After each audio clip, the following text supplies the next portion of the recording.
I came to Newman so I could provide a better future for my daughter and be able to afford to give her what I want. And I just love the life in the northwest. It's so much easier to handle. It's a great life. I thought, what have I done? All I saw is this red, and I was pregnant at the time. And then when I gave birth to Christopher, all he had was red hair, and I thought, oh no, this has got to be a coincidence.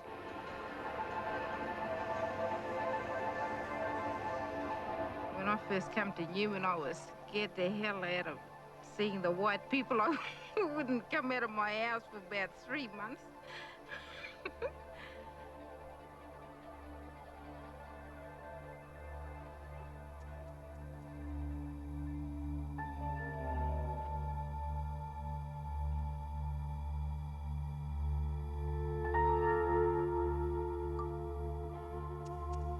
I first went to the Pilbara in the 1960s to make a film about the development of the iron ore mining industry.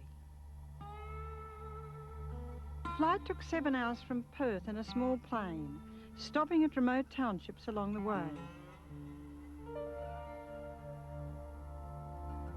I found the ancient landscape extremely beautiful. The horizons were immense, and the deep yellows and reds of the land glowed in the early morning light.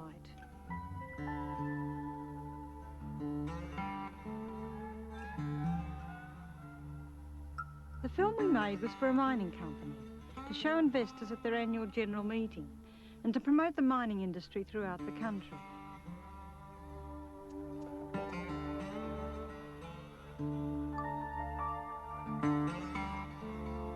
Today this film has become yellow and faded with time. The iron ore deposits that had been discovered were so rich they could be mined for hundreds of years. There was a feeling of excitement that something new and big was happening. Today, the historic pattern is repeated as the discovery of tremendous iron ore deposits in the far northwest opens up the land, brings industries, towns, roads and railways to once empty areas. Mines once again stabilizing and developing the nation's economy.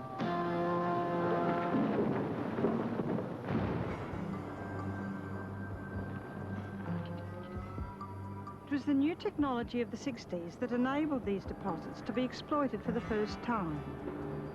These were the boom days. We believed the future of the nation lay in places like the Pilbara.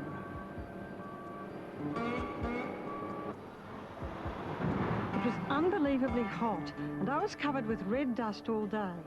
But I found the mine works had a beauty of their own, which we tried to capture on film. The film we made reflected the optimism of the mining boom. It seemed a golden era. Within a few years, a number of different companies had opened up 6 mining towns, serving 3 ports connected by a railway network. The men who built the railways in this remote region all seemed to be running away from somebody or something.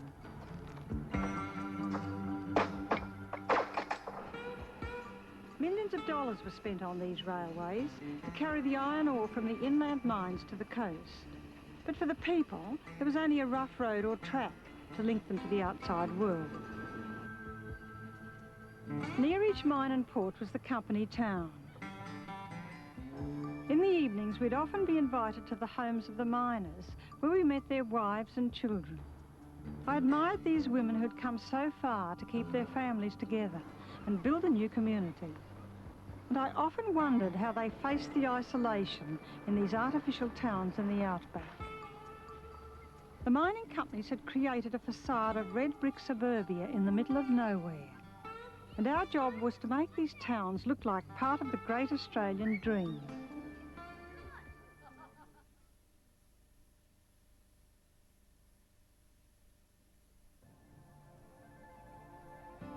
I'd always wanted to make a film about the women in these remote places. When I returned to Newman to do so over 20 years later, I was surprised to find it's now an open town, administered by the local shire instead of being totally run by the company. Where there was once red earth and dust, there are now parks and gardens. But the hardships for women, in particular the isolation, remain much the same. If you go to the edge of the town and look out, all you see is desert.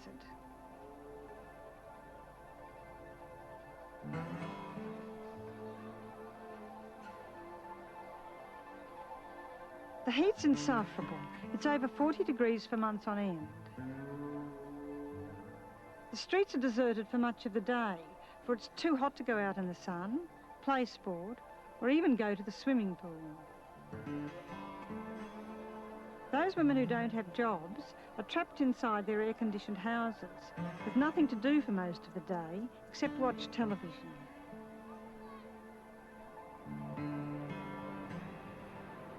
With change of shift in the afternoon, the town briefly comes to life as the workers return home to their wives or girlfriends and the kids are let out of school.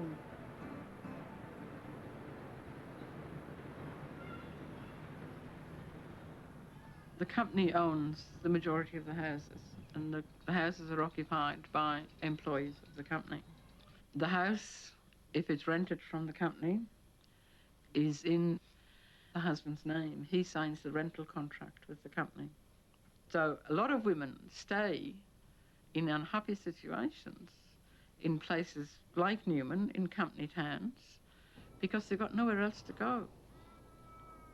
Now, if you have a situation where there's a marriage breakup, or it might be a situation that entails domestic violence, where the husband's beaten up the wife.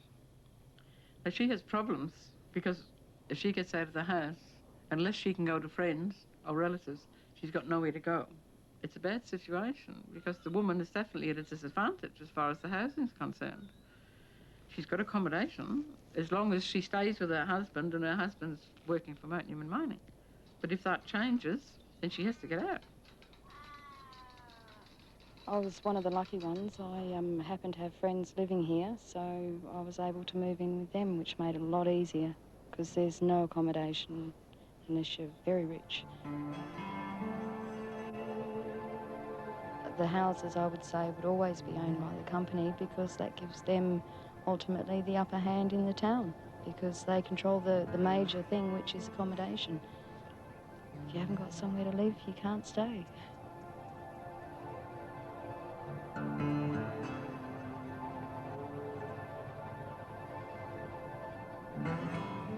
About 7 minutes' drive from the town is the Mount Whaleback mine, operated by Mount Newman Mining Company. 500 kilometres from the coast, this iron ore mine is the most isolated in the Pilbara.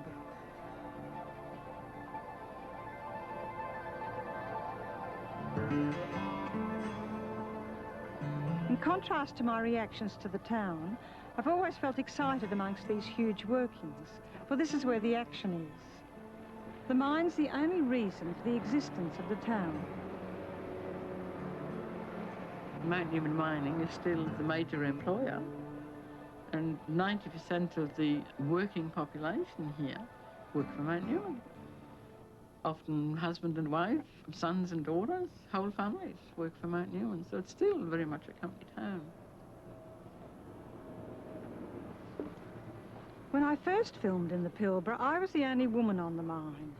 But since the 70s, women have won the right to work in many jobs, once reserved for men. While there are still only a handful of women on the mine, some like Joanne are driving enormous haul packs. What I like about the trucks at the moment is I go to work to relax. Like when I'm at home, I do my washing and shopping and all that, and then when I go to work, it's like relaxation. If I didn't have a job in Newman, I don't think I would be able to stay here unless I was having a family, because there's just not enough to do around here.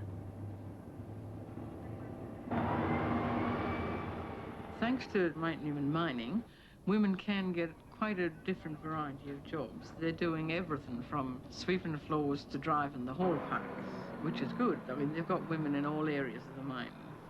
But outside of the mine, they are restricted to very much traditional employment for women. The offices, the hospital, the shops, cleaning, that sort of thing. And employment is limited, employment opportunities are limited for women. So at the moment, we've got quite a few women in town who are feeling extremely frustrated because they cannot get the type of work they're used to doing and the type of work that they did before coming to Newman. I'm a teacher. I've been working full-time for 8 years in Perth, and there's no job up here. There's one high school. And if they don't have a vacancy, then you don't have a job. You've got no other choice. I've got about, what, 170, easily 170 people on my books at the moment, all looking for work. And 2/3 of them would be women. Margaret Wham. Women who, you know, the kids are all at school now, so they're stuck at home and they don't want to get into the habit of watching the soapies all day. There are other women who have come up here with their husbands, or boyfriends or whatever, because their husbands have started work here at the mine. These women, after years of going out to work every day and being fulfilled, you know, stretched to their limit, now find that they've got hours when they're sitting around doing nothing. And they're just not used to it. And a lot of them can't handle it. It causes a lot of stress. I mean, I used to be sacked, like, getting up in the morning, like 10, 11 o'clock, sitting there eating, putting on weight. I think, this isn't me, I've got to get out of this. So I forced myself to routine to get up as early as I can, like about 8 or 9. It's pretty early. And then make sure that you do your washing, or you do something, go for a walk, go down to the shops to get your exercise in, not just sitting here looking at 4 walls.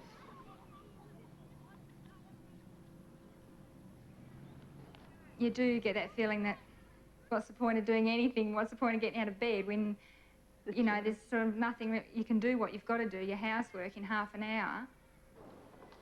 So I seriously considered staying where I was because I had a full-time job, sport, my own house, friends, and I thought, giving all this up to go up there where I don't know anyone, it was a big step to take, but Gavin has a job at the mine and I didn't want to live on my own anymore. Living apart's dreadful. It's much better to be up here and be together, I guess. At least that's what he keeps saying. It's all very well for him, though. He's got a job and I'm sitting at home.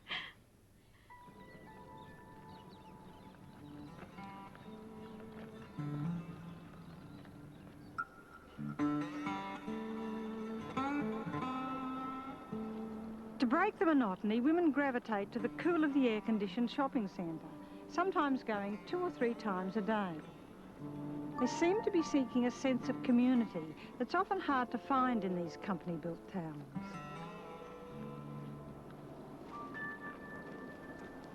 I think I broke the barrier there by starting in at sport. And as soon as I started playing sport, well, then I got to know people. And then I started working after that.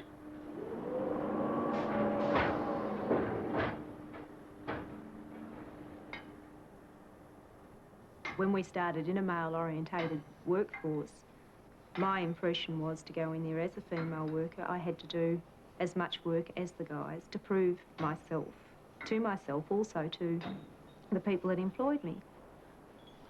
So I will have a go at anything, lifting weights and things like that. If I can't do it, normally the guys can't lift it by themselves either.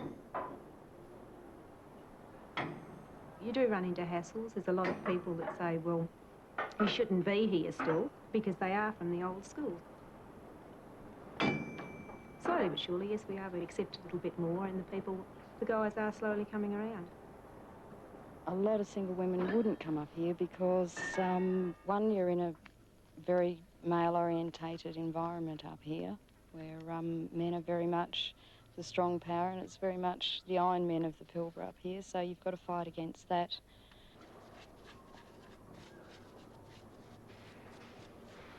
It's easier to get into it up here because there is less jobs for women in women-orientated jobs.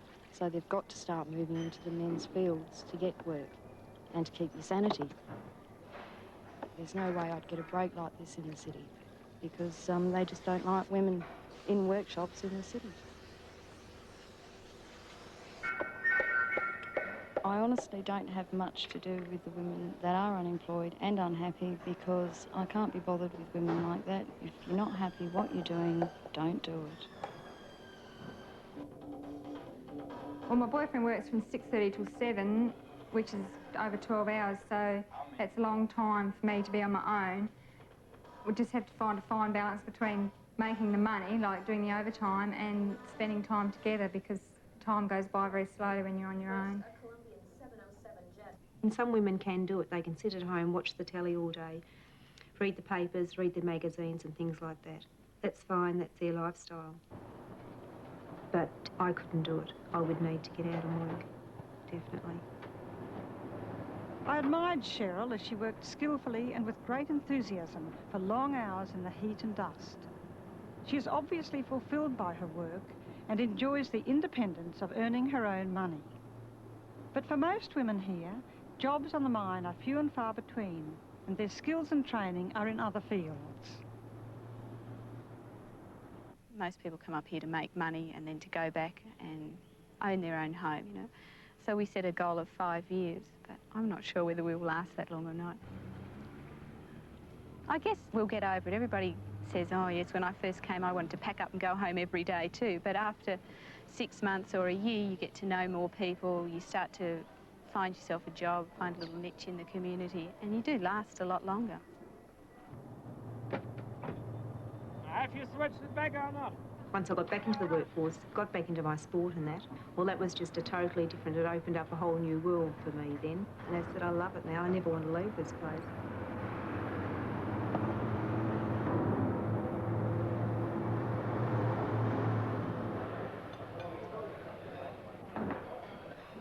Although Joanne and Cheryl enjoy living in Newman, the problems for most women who accompany their husbands and boyfriends to these mining towns remain much the same as when I was here over 20 years ago. Many women who once had professional careers are now faced with nothing to do but to keep house and have children. Their only alternative is to leave the men they love, but for most, that's asking too much.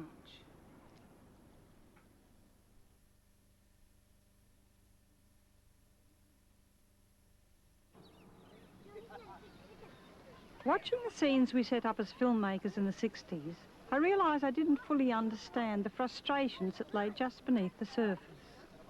By portraying only the good times, we were gilding the lily. As with the gold rushes a century earlier, minerals bring an influx of people and wealth to thinly populated places. Many nationalities come to the new mining towns, where people enjoy good living conditions and a pleasant and prosperous way of life.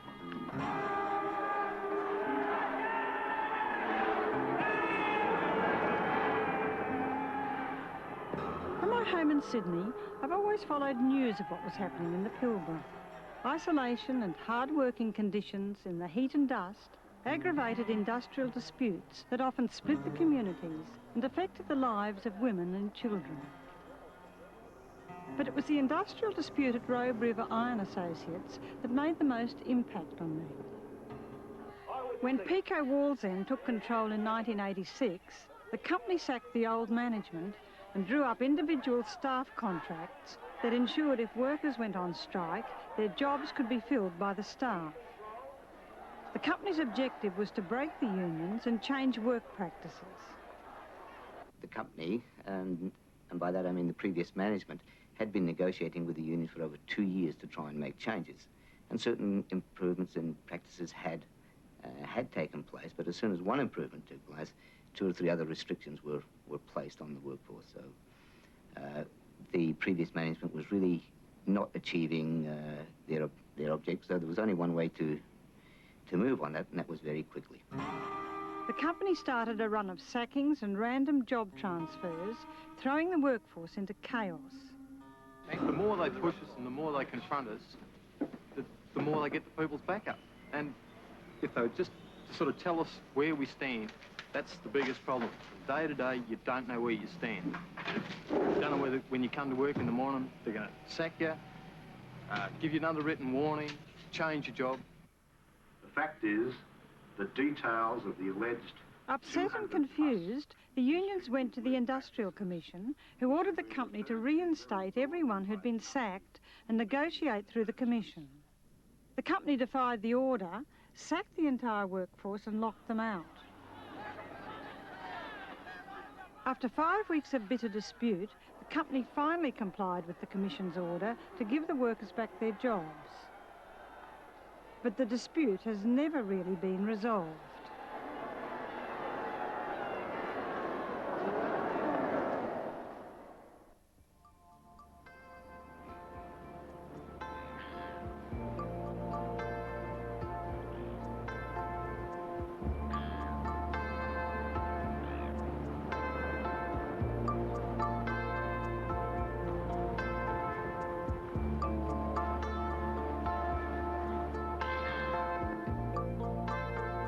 To see for myself the effects of this ongoing dispute on the women, I travelled to the Robe River port operations and the adjoining town of Wickham. I was amazed how deeply the women are affected by the way the company still treats the workers and the divisions it creates in this small, remote community that was once united. 3 years ago, Robe River moved in, and they sacked the top management. The manager lived next door to me, and you could say hello to him. They used to have Christmas parties. You know, everybody joined in together. And Robe River took over, and everything changed after that.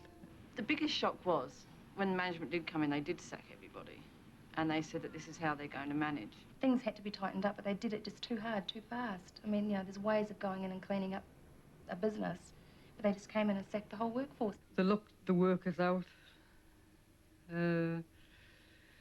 They made it that you couldn't talk to staff because the staff had took over my husband's job and all the other workers' jobs. So from then on, the community spirit was lost. 28. What groundwork they've done, had they? I said, you know, you're aware. I just came straight from England. I loved it because it was blue sky every morning, and to me it was just great. And the atmosphere, the people were nice. You go to the shops, even people you didn't know would say hello and smile at you, and I thought, oh, this is lovely after coming from a big town. It was just a really good, easy life. The conditions were good, wages were good, the housing was good. That was for the first 10 years of living up here, but in the last 3 years, well, we're leaving in 2 months, and I can't wait. I'm actually marking off every day on the calendar.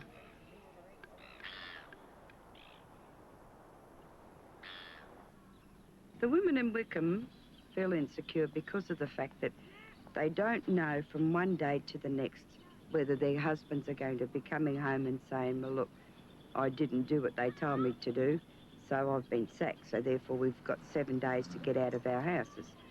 The management say, you do that, you'll do it, or else if you don't like it, you can go.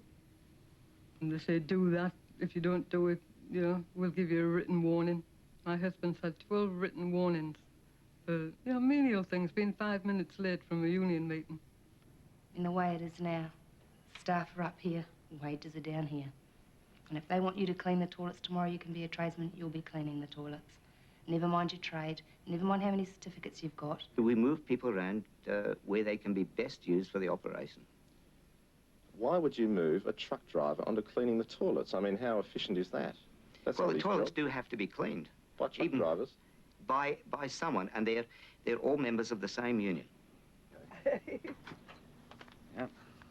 Robin and Gwen have been living in Wickham for 17 years. They feel totally demoralised by the way Robin's been treated. They just got no dignity about the place anymore.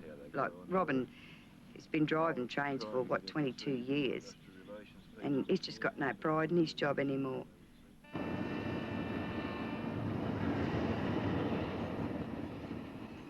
When we go into dispute, the staff are there, they run my husband's trains, they do the work of the workers, and when we had the picket line in the dispute in '86, they'd come through the gate and yell out, we're getting paid, are you getting paid?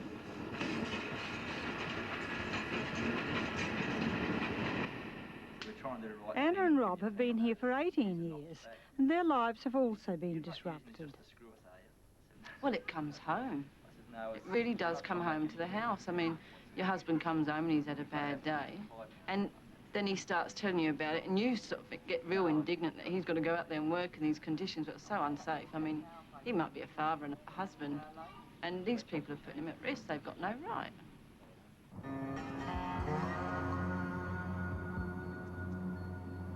In their attempt to minimise union influence on their workforce, Robe River asks new employees to sign individual contracts, including clauses that ban strike action.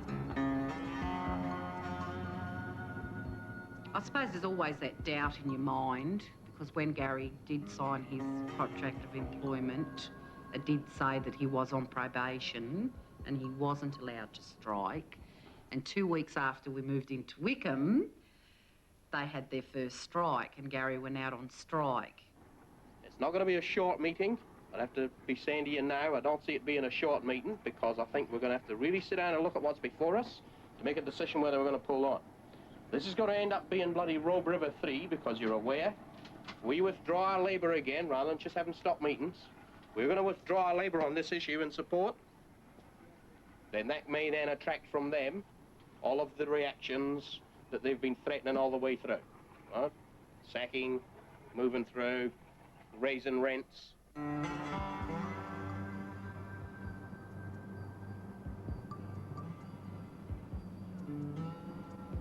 Well, we ourselves feel like we're political pawns here.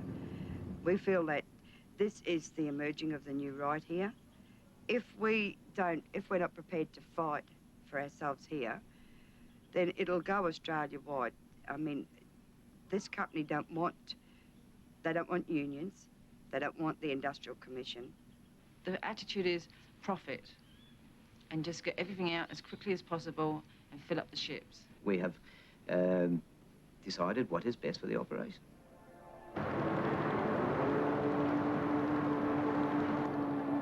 With the current boom in iron ore exports and the upgrading of facilities, Robe River Iron Associates has tripled its production.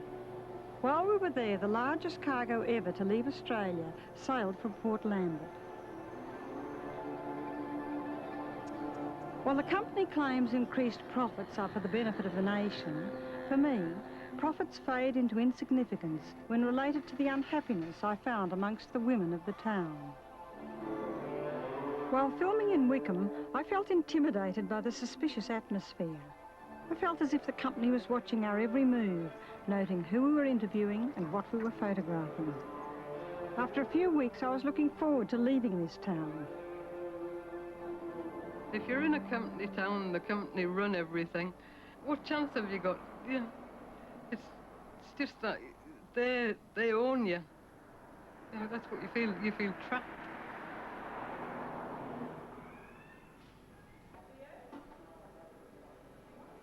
Well, since the '86 strike, it really isn't a town. It's not a community anymore. The community is divided in such a degree that I doubt whether it'll ever get back together again. $2? Let's face it, we did have strife back in '86, but that's all gone, that's past. And I can honestly walk down the street now, I talk to anyone and everyone. I have children who are wages personnel. There is certainly no tension anywhere amongst them, amongst their friends who we have a lot of involvement with. I've got neighbours across the road and I've got neighbours next door that I don't even speak to because they're staff and they don't speak to me anyhow. So I figure, well, if they're not going to speak to me, why should I speak to them, sort of thing.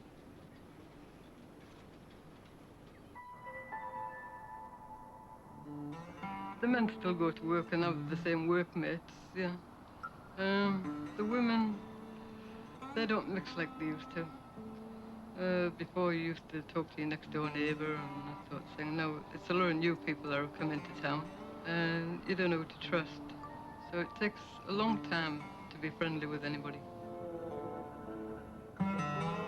People that come now, you've got to be very careful because you don't know whether they're coming to work during strikes. They could be scabs, strike breakers. They could be doing your husband's job tomorrow. My biggest gripe is just what we were told at the interview. He more or less led us to believe that there was no industrial problems going on, that they were all solved. He led us to believe that they would fly us over, pay for our airfares and our furniture removalist fees. But he didn't tell us that we had to live in Wickham for 2 years, because if we left before then, we would have to pay them back. you know, it is just so unfair to bring people into a company town and just more or less throw them to the lions. Tell them that, you know, if you go on strike, you know, we will sack you, and then you will have to pay us back, and then you will have to get your own expenses to get out of town, because it is a company town, it's their homes. So if you lose your job, you must leave. It is not like when you live in the city. If you lose your job, well, you just go and get another job, you stay in your home. Here, you have to go. Some of the women who have to stay try to make the best of it by working to rebuild the community. I just joined in with as much community things that were going on as I possibly could. That was the easiest way to make friends. I just made up my mind that I wasn't going to sit at home and pout all the time, so I joined the action group. I did voluntary work at the pre-primary. I used to help out in John's classroom. I joined the neighbourhood centre. With the neighbourhood centre, there are quite a few staff wives that do attend the morning coffee that we have of a Wednesday morning, and it is very difficult because you more or less start to talk with other women that are there, that their husband are on wages, what's going on at work and that, and they more or less can't understand what we're going on about. And it is very confusing, and it is really hard when you get in a group of women. You do have to watch what you say, and sometimes you feel that you're inhibited. You can't say what you feel.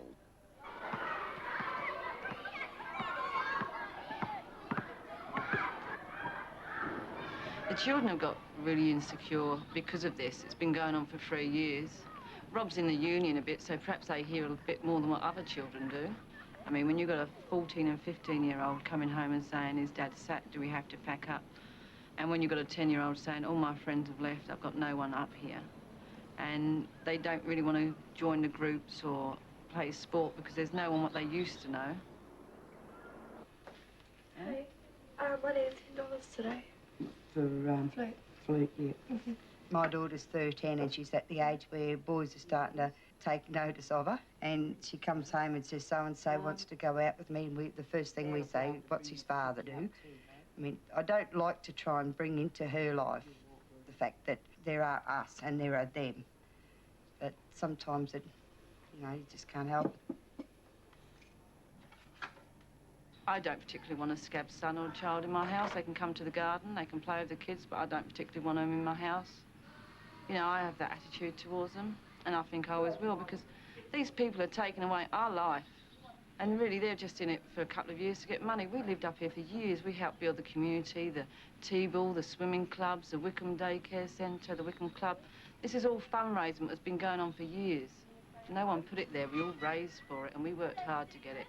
And these people are coming in and just saying, no, we'll take over. Yeah, just a minute. Bob Hawke's just palmed us off onto the Minister for Industrial Relations, Honourable Peter Morris.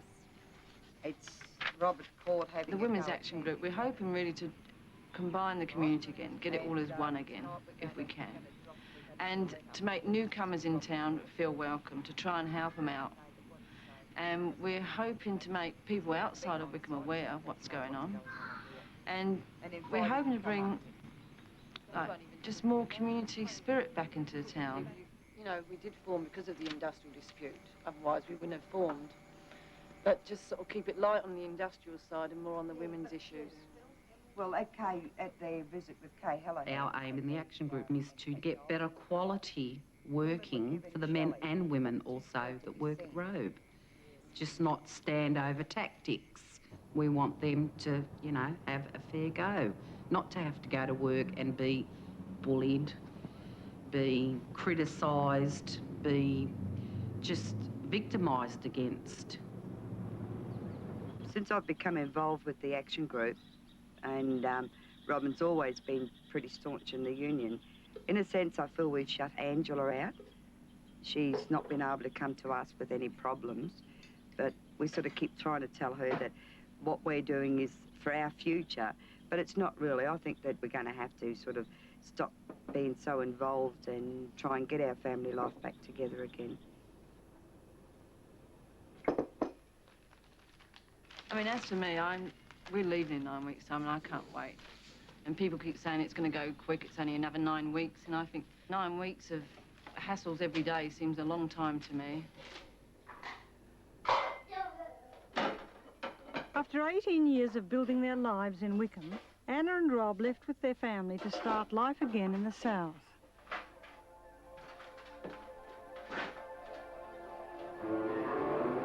Two months later, I got a call from Gwen to say that she and her family have also left and are living in Queensland. Gwen said she felt sad about leaving the other women who are still trying to make a life for themselves while struggling against the company.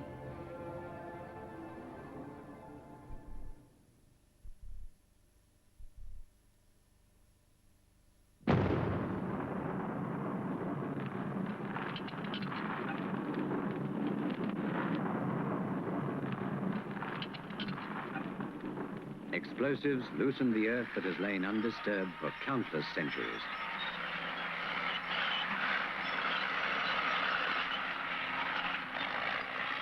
And rocks that have remained fixed for millions of years are forced down the iron hills. Back in the 60s, in the early days of the mining boom, white Australia hadn't recognised Aboriginal land rights and sacred sites. I don't agree, you know, with miners digging up sacred areas. As I said before, and I'll say it again, that's our church, and Aboriginal people worship their sacred areas, and they're very sacred to us. And we just like, yeah, sacred areas to be left alone. But this has been done before our time, before we, you know, realized that we could have our say for our land and everything. So we can't say anything about Mount Newman being dug up, but for any other future sacred areas, we'll fight for it. Local Aborigines have always been discouraged from settling in the new mining towns. Today, only a couple of Aboriginal families live in Newman, and these have come from the coast for the men to work on the mine. I came to Newman 9 years ago because my husband got a job on the mine, so we shifted from Headland down to here. Well, when we first came, they were having a good stare, you know, and, you know, people used to go past and have a look at us here in the yard, you know, wondering what we're doing and that.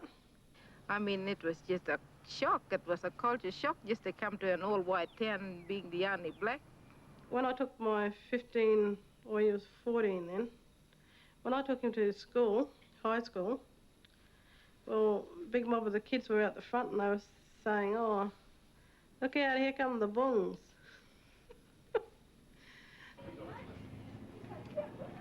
At first, my kids didn't want to come over to Newman, and when I got here, I was that lonely because I didn't know anyone.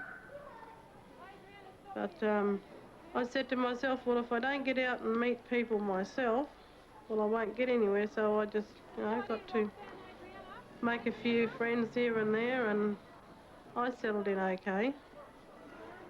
And I myself have been looking for jobs at different places. I can't even get an interview with anyone. I just put it down to being discrimination. That I can't get any jobs whatsoever in the town. And I'm willing to work. I do want a job. But I just feel like giving up at the moment because I can't get anything. Although Newman today is officially an open town, community attitudes to local Aborigines haven't really changed. They are still virtually excluded from living in the town. Aborigines used to come into town, but they were only allowed in town for the day. Once a fortnight they would come into town, cash their pension checks, pick up their pension money, get together supplies, etc. And then they had to leave town before sundown. They weren't allowed to stay overnight.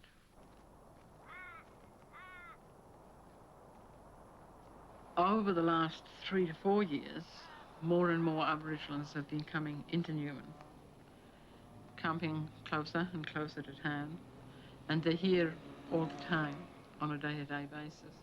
We have a group of Aboriginals here who have been dubbed the Fringe dwellers because they live on the fringes of Newman and of Newman society. They're a breakaway group from Jigalong.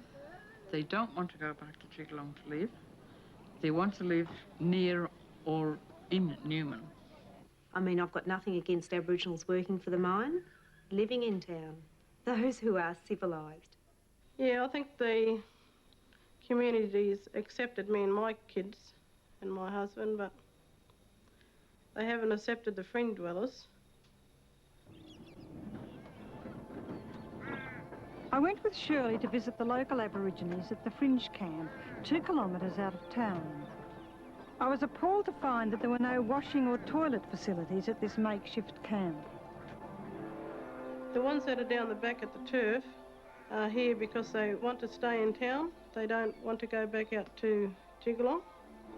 And I think that everybody have got a right to a choice of where they live and what they do.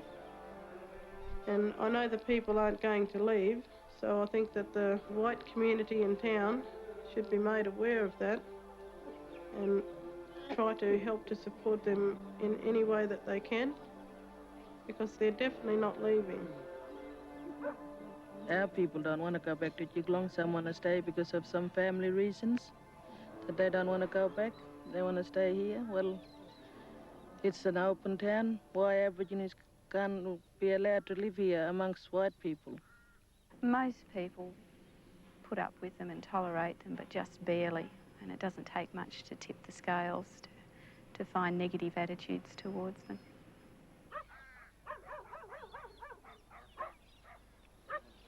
When I first came here, I could see that they needed help. And I tried to help them the best way that I knew how to. And I'm still doing things for them even now. I go down and pick the kids up and take them to school, whichever ones are going to school. Or maybe drop somebody off at the shop if they need to go to the shop or hospital.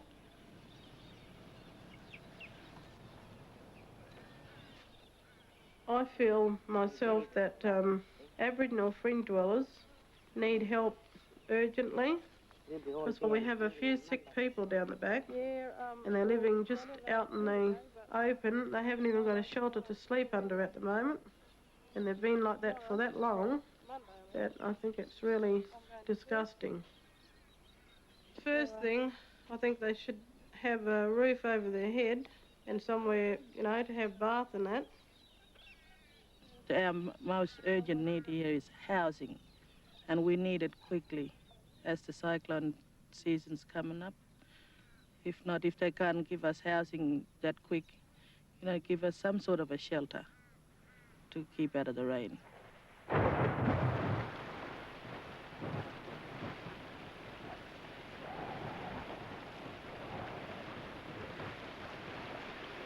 Yeah, I was here when the last cyclone came and we didn't have any shelters at all. The people were, battling to get a shelter. I know some people were sleeping at the libraries and ran community service housing. The Fringe dwellers aren't civilised, so a house to them would be totally destroyed in about, well, I'd give them 2 days. And then apart from that, you've got all the relations that come along and be sleeping in the houses. The health and all that sort of thing would be thrown out the window. And basically, I don't really think that's what they want. I mean, if we built a little area for them out of town, we got the Aboriginals to put down exactly what they wanted for housing. And it's not a house like the white Europeans live in. They just want little humpies and some water and things like that. Now go to those people, ask them what they want. I don't really think they want to be in town, and I don't think they'd be accepted in town too well.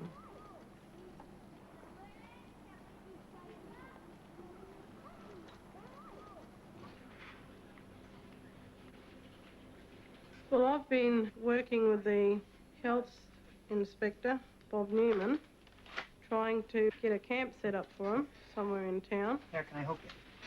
Have you found out anything about the camp yet? Yes. We've more or less got approval to go ahead and develop it. What I want is to make a time with you for tomorrow so that we can go out and have a look at it and actually select the site. You know where it is, don't you? Yes. How long do you reckon it'll take? What, to get it approved? Yeah, no, to get it started, eh? I reckon I can get it going within a fortnight. Within a fortnight, eh? Oh, that's good. The Shire is planning to settle the Aborigines further out of town while appearing to comply with their wishes.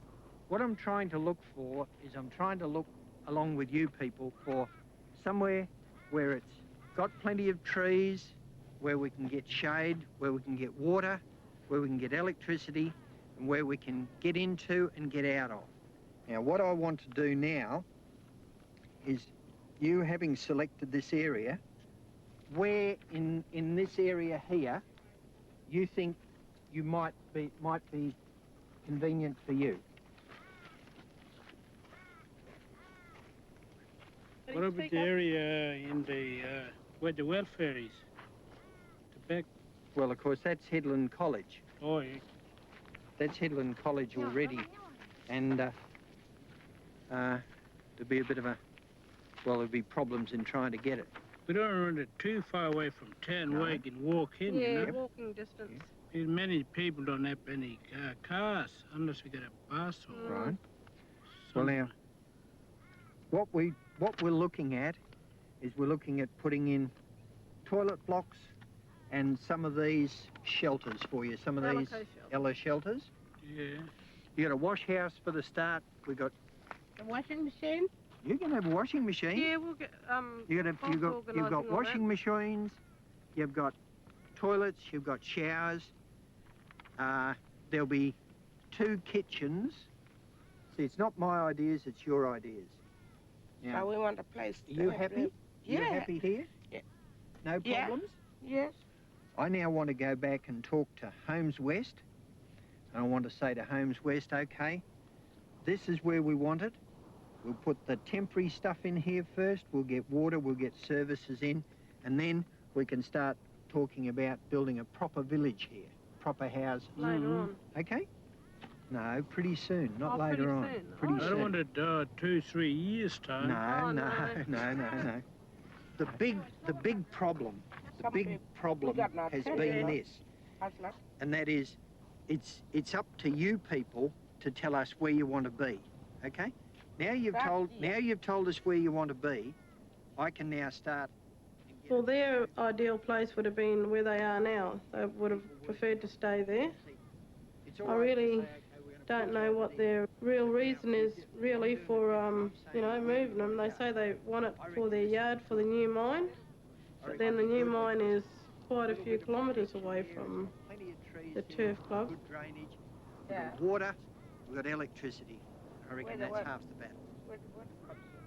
Water, Well, I think the real reason is that they don't want no fringe dwellers living in town at all.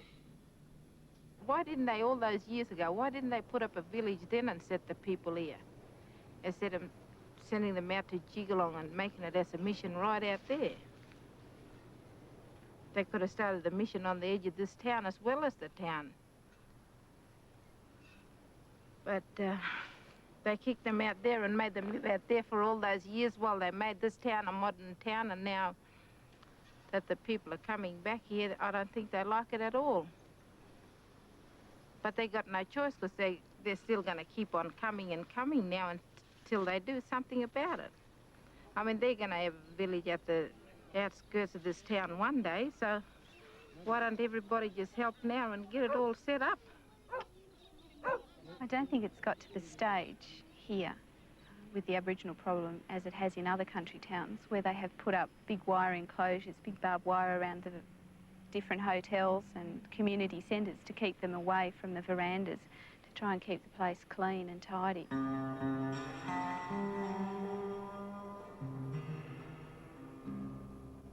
While we were filming in Newman, fences started to go up around the parks and some of the buildings.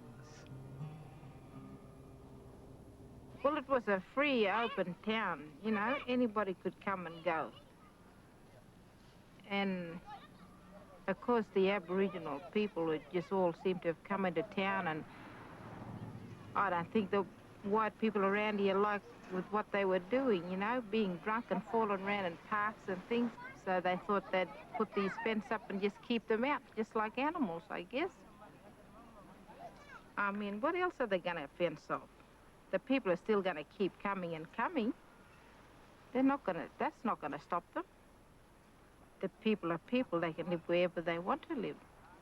I mean, we don't break the white people's neck if they come from New South Wales or wherever to live here. We don't tell them to go back over there where they come from.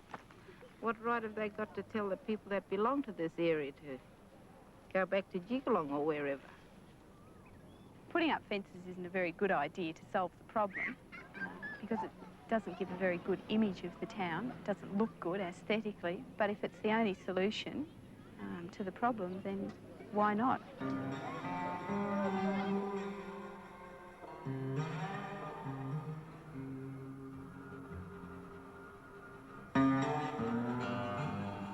No, I think it's really bad, you know, these fences up everywhere.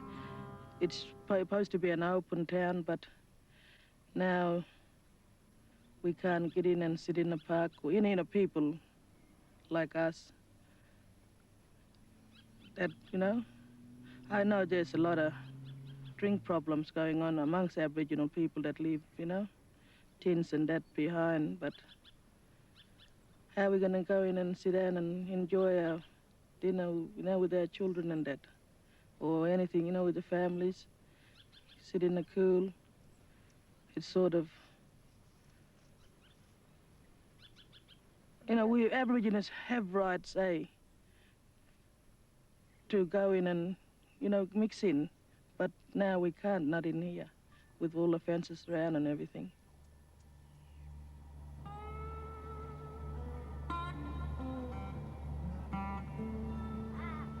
Three months later, when my film crew returned to Newman, they found that the Shire's grand plans had come to nothing. They'd provided no facilities for the Aborigines at their present camp or at the proposed new site. But there was a plan afoot to move them to another place, 9 kilometres from the town, with a bus service to take them in and out of Newman.